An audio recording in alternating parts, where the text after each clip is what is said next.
who I am. This is like going to be really humiliating. I'm not doing it. So finally she pestered me so much, I said, okay, I'll go over and say hello. And I went up, and then he was obviously had his hat on, and he was ordering takeout, and I just stood next to him, and I said, excuse me, Mr. Hoffman, I'm sorry. And he looked at me and went, Cruz. And I went,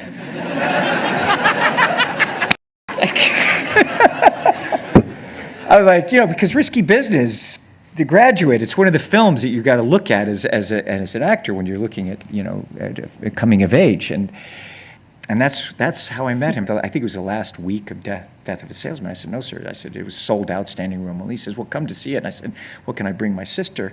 And he was so gracious, and he had me there and brought me backstage, and we were taking photos. I met the whole cast, and we were there. And as I was leaving, he said, I want to make a movie with you. And I was like, that'd be nice. Thank you very much, sir. Thank you, sir. That'd be very nice. I was really Southern. It was yes or no.